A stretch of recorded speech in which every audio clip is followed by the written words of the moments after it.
Join me as we use our press plates to add a little bit of shine to our card projects.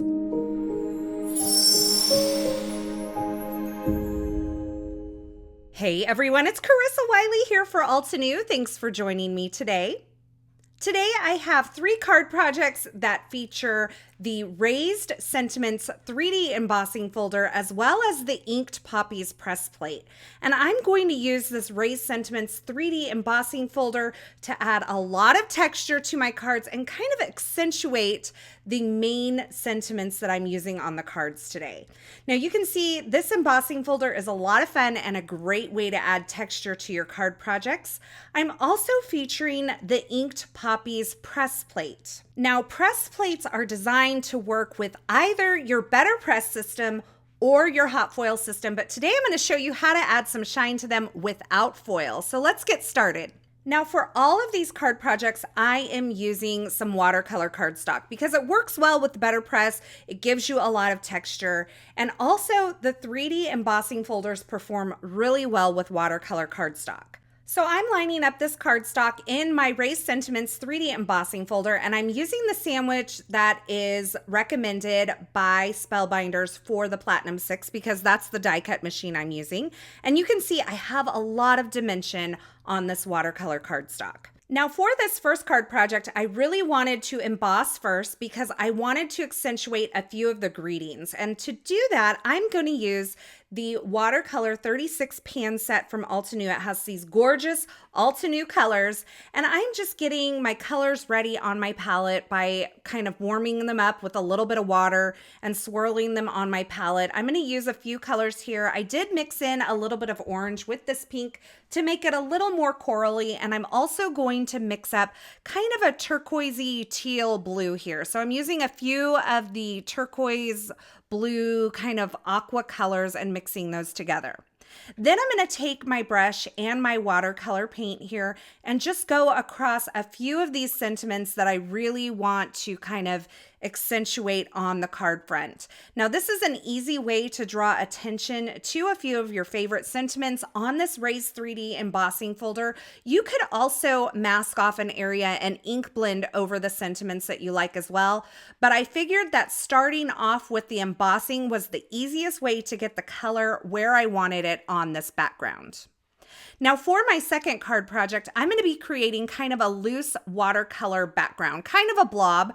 So I'm starting out with a little bit of clean water on my watercolor cardstock, and I'm going to use the same colors that I used before, a little more of that orange and not any of that teal color, but I'm using the same 2 kind of pinks or purpley pinks that I did before and bringing in a little bit of orange. And you can see after I added the clean water onto my watercolor cardstock, I'm just dropping in the color and kind of moving it around with my brush. Now keep in mind that watercolor as it dries will kind of lessen in intensity, and keeping that in mind, I decided I wanted to go a little bit stronger with the color. So I'm dipping right into that pan and adding a little bit more color into each of these areas, the orange, the pink, and the more violety pink here. And that way when it dries back, I know I have plenty of bold color on my cardstock. Now, if you want a softer wash of color, you would add more water to your paint and kind of mix it up on your palette as I started out with.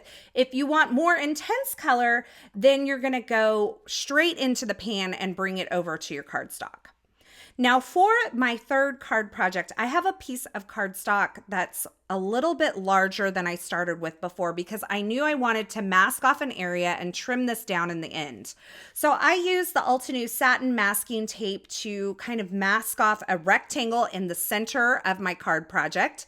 And then I'm going in with the various colors of blue and kind of swiping it back and forth with a large flat brush. Now, I don't know if I mentioned this before, but I am not a watercolor expert, but adding color to cardstock, I can do that.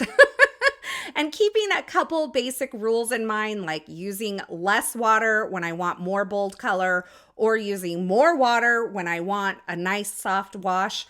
I can kind of fake it until I make it. And so I'm just doing some simple backgrounds today. And keep in mind, you can do this with any of the Altenew watercolors. So if you have the tube watercolors instead, these techniques will work as well. Now you can see that all of these backgrounds kind of look a little like a hot mess as I'm working on them, but I'm continuing to just have patience with the process.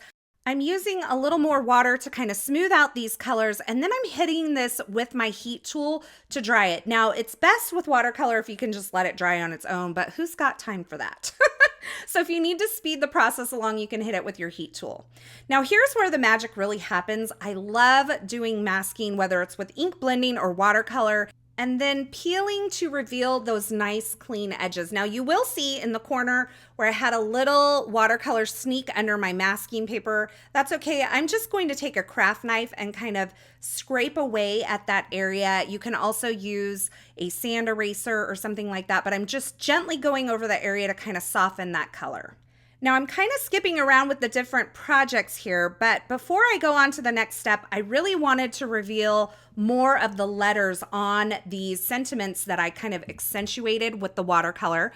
So I'm taking a sanding block. This is actually for my nails, and I'm just going lightly over the surface of those painted areas to kind of pull up a little bit of the watercolor that I've placed on top of it and reveal a little bit of the white from the watercolor cardstock that's beneath it. So this is a very fine sanding block. Like I mentioned, it's actually a buffing block for my nails. It's funny how my products from my bathroom often make it into my craft room as well. So I'm just gently going over the top of that fine sanding block, and that reveals a little more of the white of those sentiments and helps them pop off a little more. So now that I have my 3 backgrounds ready, I'm going to go ahead and finish doing the embossing folder on the other 2 backgrounds. Now, I didn't need to do this first necessarily, and you could wait to do this process until after the letterpress step, but I did it this way, and so I'm just going to show it to you this way. You can see I've run that through using the Raised Sentiments 3D embossing folder, and I have all of those really cool sentiments in the background.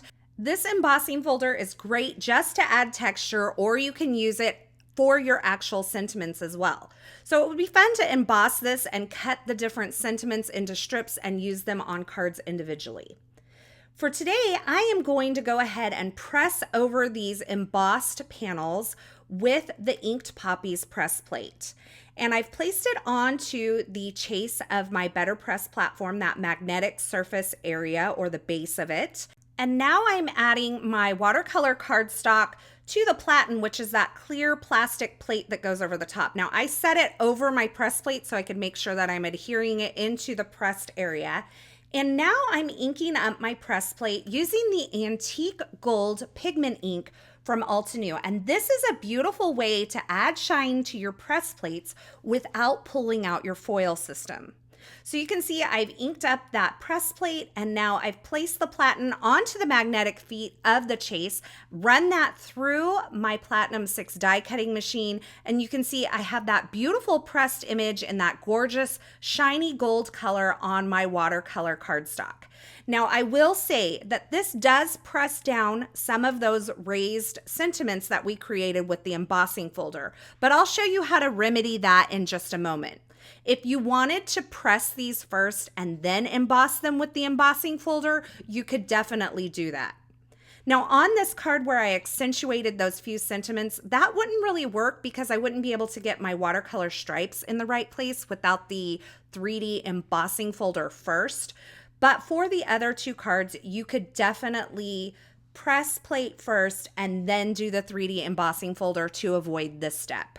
And for this step, what I'm doing is I'm actually taking those panels that are embossed with that Raised Sentiments 3D embossing folder, and I'm lining them back up by kind of nestling them into the raised areas of the embossing folder. So almost like when you nestle a die into a previously die cut image, you can kind of feel when these raised areas kind of lock into the already embossed watercolor panel. Now, before I closed my embossing folder, I did place a piece of tissue paper over the top because that gold pigment ink is an oil-based ink and it's not quite dry yet, and I didn't want it transferring to my embossing folder.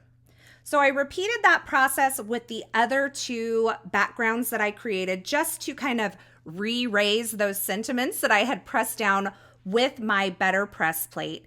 And now I'm adding sentiments that I created with the Timeless Sentiments die set right onto these panels, and I'm placing them onto an A2 top folding ivory card base using some foam adhesive. Now, I like a lot of dimension, so my sentiments have dimension and the card panels have dimension, but you could skip any of the foam adhesive that you wanted to make these a little more mail friendly. I tend to hand my cards in person more often than mail them, so I don't mind the little extra dimension. So there you have it, a few cards featuring the Raised Sentiments 3D embossing folder as well as the Inked Poppies Press Plate, and a way to add a little bit of shine to your press plate images without pulling out your foil system.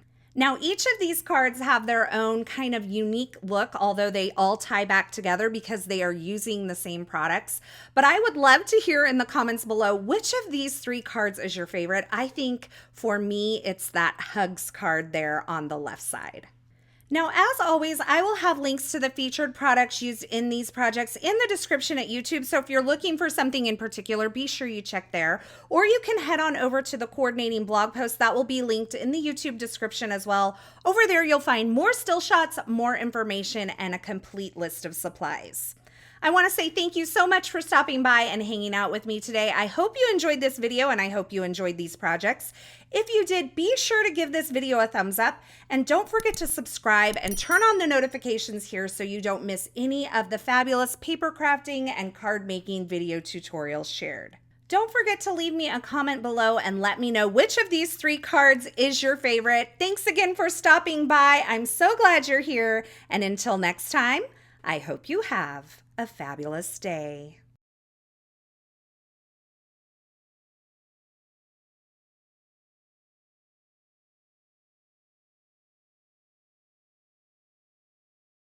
Hey there, Lydia here.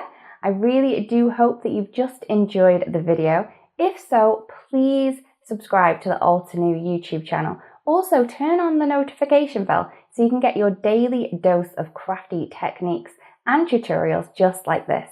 Thank you so much for watching. Bye-bye.